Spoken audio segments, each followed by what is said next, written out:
The Detroit Lions pull off two of the most shocking first-round selections from last night, grabbing running back Jahmyr Gibbs from Alabama and linebacker Jack Campbell from Iowa with their two first-round selections. Still trying to make sense of the moves, but I'm going to give the moves a grade, and we're going to talk about how much sense they make right here on the DSN News Desk. Never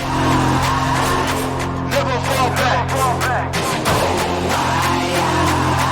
We will stay right where we at. What's good, Detroit Sports Nation? I am Eric Vincent, your host here at the DSN News Desk. Thank you for tuning in. We appreciate your time and support because it's time to finally recap the first round picks made by the Detroit Lions, scooping up running back Jahmyr Gibbs from Alabama with their first pick, and the second pick going to Jack Campbell, linebacker from Iowa. Whew, it's a lot to talk about. It's a firestorm of a debate on social media, and we got to get into it. Before we do, I got to say a quick thank you to everybody that tuned in to our draft party stream last night, who came to kick it with myself, with Dylan, AJ, and Don. Had an awesome time being there with you guys. We really appreciate your support for real. And anybody who was there kind of has a temperament of what our emotion was last night, because I thought maybe sleeping on the picks would make me feel a little bit better. I thought reading the quotes from Brad Holmes would maybe provide some insight and some rationale that will make me a little more soothed and comfortable with the picks. And honestly, it hasn't. It has not. I cannot cap with y'all. I'm not going to lie. And I need your help. I need your help to explain why these moves are okay to me, because I'm still in a complete state of shock and disappointment. Those are the two words that I can still use for these picks: shocked and disappointed, especially for the first one, because I tweeted out that I felt like that these moves were kind of reaches, and I'm going to explain why in a minute. But the funniest tweet that I got in response to that kind of makes sense. Shout out to my guy, Jahmyr. He says, "It's funny everyone before the draft said that the Lions could go any direction. Now they don't like any direction that the Lions went." And that's an absolute fact. It's an absolute fact. I talked to AJ on Beyond the Box. I felt like one of my biggest priorities that I wanted to see from the Lions was them embracing that villain role that they continue to talk about, rock on sweatshirts and t-shirts. I wanted to see that come to life in the draft. And I told AJ, I said, he's going to be a villain in one of two ways: either causing mayhem and trading up for a guy like Will Anderson, or getting Jalen Carter, who went from being the best player in the draft to one of the most hands-off players in the draft. Taking one of those two guys in absolute mayhem fashion would have been a villainous move. However, the other way I said that they could have been villains was taking the players that we didn't like or didn't expect in any way, shape, or form. I think everybody at a certain point before the draft got there was comfortable and anticipating that cornerback Devin Witherspoon was going to be the Lions' pick at 6. And seeing how some things shaped out, where the Houston Texans made 2 picks in the top 3. They made their number 2 pick for C.J. Stroud, then traded up from where they were with their second pick up to number 3 to go get Will Anderson. After that, things just kind of went downhill, because at that point, Seattle pulled off the shock of taking Devin Witherspoon, who, again, I believe was at the top of the Lions draft board. I truly believe that. And the Lions ended up trading backwards. Instead of taking Jalen Carter, instead of taking a Tyree Wilson, they ended up trading back to number 12, gaining an extra second-round pick in the mix. And I believe they got some more capital as well. So they now have 3 second-round picks, but they ended up taking a 12th round pick instead. And to me, while there was value at some of those picks for some positions that they needed, they end up reaching, and I'm going to say it, I don't care. They reached for a running back when you already have a crowded locker room of running backs. I don't understand it, man. I do not. The pick bothers me. The player, to an extent, bothers me. And the explanation behind it bothers me. Anybody who listened to Jahmyr Gibbs after he got picks, even he was shocked. He said, I was expecting to go in the 20s. I didn't expect to go this early. 12? He went a few picks after Bijan Robinson. You traded down to get a backup running back that may or may not see his full potential right away, at least. I'm confused, man. I really don't understand it because to me, I feel like so much has to go right in order for that pick to be justified. So many things have to go right, man. Before we get into that, let's talk a little bit about the player. Jahmyr Gibbs, a 5'9 running back, 200 pounds, dual threat. He can run out the backfield, a home run hitter, and is very, very skilled as a pass catching running back. So, given the creativity of Ben Johnson, you can maybe expect to see him split out often, see him in screen packages, maybe next to David Montgomery or DeAndre Swift. You can see some maybe creative things shifting out with a guy like him in your backfield. However, DeAndre Swift is still in your locker room right now. You just signed Monty to a 3-year deal after letting Jamal Williams walk out the door. And to me, looking at this offense, and as everyone told me in the offense, because people were upset with having Jameson Williams, they were upset about the idea of getting a receiver early. And all those things made sense. Getting a tight end made no sense. I get all that. How does going to get a running back that's going to be a backup make any sense? If David Montgomery is going to be your workhorse, which I still believe is going to be the mindset of the Lions, how does grabbing a running back at 12 make any more sense when you could have easily got one in the 4th round? You could have scooped one up in the 5th. You could have got one way later. Or you could have just held on to DeAndre Swift. Honestly, I would have been fine with either of those options. I think reaching for Gibbs at this point makes very little sense. Again, so much has to go right. You have to trade DeAndre Swift at this point. He has to be removed. And I believe you have to see elite level production from Montgomery and Gibbs in order for it to make sense.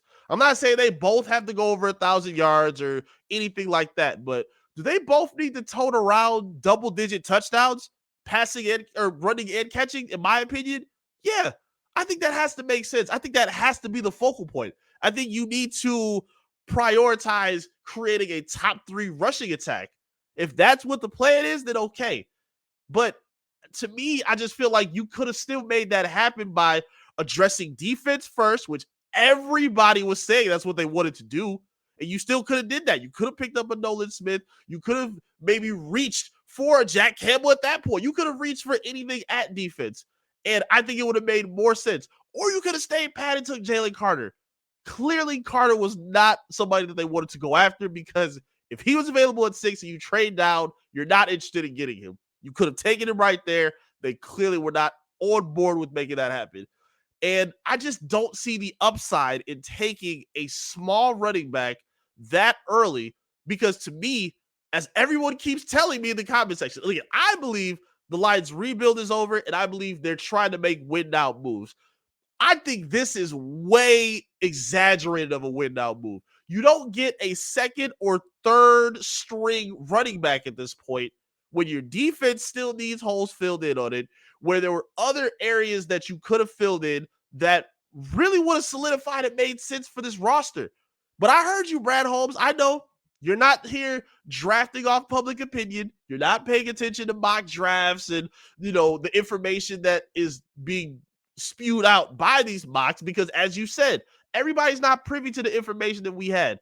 He said that he was getting text messages and talking to other teams who were interested in trading up for Gibbs, as well as Jack Campbell. So maybe that is why he reached. To me, again, you could have waited for both of these guys. Now, the Campbell pick, I'm a little more reserved on, at least at this point. I was very upset last night because I thought it was an early reach. Campbell was one of my favorite players in the draft. I didn't think he would have to be reached for at 18 in order to acquire him, though. So I was kind of shocked by that. He did say that there were teams, I believe the Atlanta Falcons, who were interested in trading up from their 2nd round pick to go get him in the 1st round. So cool.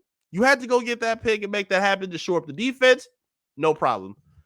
But here's the issue that I have now. Why'd you sign Alexander Zaloti for 3 years? Why'd you sign him to that money? We've all been having the same conversations. I've heard y'all in the conversations. I've seen it on social media. You all been saying the same things. We were looking for picks in the first round who could play right away, not necessarily be looked at as backups or fill in for other potential starters. Because if you sign a guy like David Montgomery for 3 years, you need to get the value of that right away. If you re-sign Alex Anzalone at linebacker for 3 years, you need to get the value of that right away. You can't stash and sit him. You can't stash and sit a Campbell at this point at where you picked him. You can't stash and sit Gibbs at that point from where you put him. It just doesn't make sense, especially with the free agency moves that you just made. It's not like a cornerback where outside of Cam Sutton, you get Mosley as well, 1 year deal. CJ Gardner-Johnson, 1 year deal.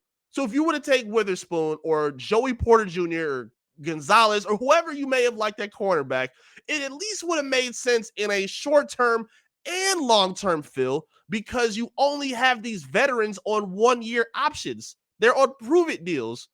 Whether it's, hey, you're either going to be what we go through in the future or the rookie that we draft is going to be him for the future. That's not where they're set up at running back or linebacker. You just signed 2 guys at those positions on 3 year deals. And then you still have Malcolm Rodriguez, who broke out and started every game last season and played well. So who sits at this point? Who sits? It don't make no sense to me, man.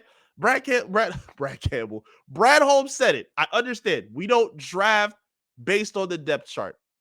I get that. But something has to make a little bit more sense out of this, man. I think this is a very bad reach. I think this is the most puzzling draft pick, the draft period that Brad Holmes has had since becoming GM of this team. And he really needs to knock it out the park with these later round picks now. You have 3 second rounders that you got to make work. And I really want to see some magic made with that. I'm still puzzled, man. I really am. I'm not sitting here super comfortable with these picks. I'll be honest with you guys. Y'all know me. I was sitting here trumpeting for a quarterback if it was available and it's suited for what they wanted. I would have been more fine with that than going for a third string running back that's just going to split touches with maybe 2 other guys. And again, it all depends on what they do with Swift. If Swift is out of here and he's traded by the end of the draft, I'll come back here and I'll be a little bit more calm about things. I will. But at this point, I'm shocked and disappointed. I give the Gibbs pick a F. I'm sorry, man. I give it an F. I have to. I don't see the upside with it right now because it's not like you traded Swift to go up and make that happen. Like, it would be like they traded Okuda before the draft. If you would have moved Swift ahead of time and then taken Gibbs, maybe I could be a little bit more lenient to it. But I don't see that right now. So I got to give that an F. And for the Campbell pick, I'll give it a C minus for right now. I'll give it a C minus for now. Again, I like Jack Campbell. I do think he's one of the best players, one of my favorite players in this draft on the defensive side. And I think he can make a big impact. But again, it kind of conflicts the decisions you just made in free agency. It doesn't go together very smoothly, in my opinion. And be clear again, I'll repeat it. Brad Holmes ain't drafted for me. He don't have to take my opinion into account. I get that. But I don't want to hear the constant comments, oh, well, it's the reason that he's a GM and you're just a fan. Yeah, that's fine. That doesn't mean all GMs are right with all the decisions that they make. Will you say the same thing about Quinn Trisha and the decisions that they were making? Guess what? Fans can be correct about some things too. And I don't care that I'm just sitting here on this microphone, on this podcast. That's fine with me. GMs are not always right. It doesn't take a NFL caliber player or scout at all times to know when a bad decision was made. You don't have to be a pro in that regard. You can still be a fan and look at something and say, you know what? That doesn't make a whole lot of sense. It doesn't. And again, maybe there's some things that we don't know yet. Maybe some things will unfold a little bit more with Brad Holmes that will bring more light to the subject. But as of right now, I think these are bad reaches. I think these are some bad reaches by Brad Holmes. And I don't know if we're going to see the value of it until the end of the season. Now, the Lions, again, I believe, are still looked at as the favorite of the division. They still should be viewed as maybe a dark horse favorite to go after the NFC. I'm all for that. I just don't think these picks made it easier for you to go do that. I don't think it makes it easier in terms of how the depth chart is going to be unfolded. And it doesn't make a whole lot of sense in terms of the decision making that we saw. Again, I'm going to let it play out. I'm a fan. I do rock with Brad Holmes, but I don't have the blind trust that I thought I did going into the draft, because being a villain, this was not the villainous activity that I thought we were going to see at all. I did not think they would be neglecting the D line this tough, and I did not expect them to reach for a running back that early in the draft. I'm having a hard time making sense of it, but I hope that you can help me out with it. So talk to me in the comment section. Let me know your feedbacks. Give me your grade for both first round selections. What would you give for the Gibbs pick? What would you give for the Campbell pick? Tell me what your first initial reaction was and how are you feeling about it right now. I'd love to hear all your feedback around the draft picks. Talk to me in the comment section, and make sure you like the video as well and subscribe to the channel if you're new to the channel. Running our way up. We've passed 7,000 subscribers, and we're trying to make our way to 8, trying to surpass 10,000 by the end of the year, actually. We're trying to go big and go home, so make us happy with that support. We would greatly appreciate it. Make sure you tap in on our social media as well: Facebook, Twitter, Instagram, TikTok, all of the above. Search and follow Detroit Sports Nation, and lock in with me as well at I am Eric Vincent. We got a lot more draft coverage to take care of this weekend. I'll be right here with plenty more details for you. Thank you so much for tuning in. I appreciate your time and support. Go Lions, and I'll see you again soon with another update right here from the DSN News Desk. Peace.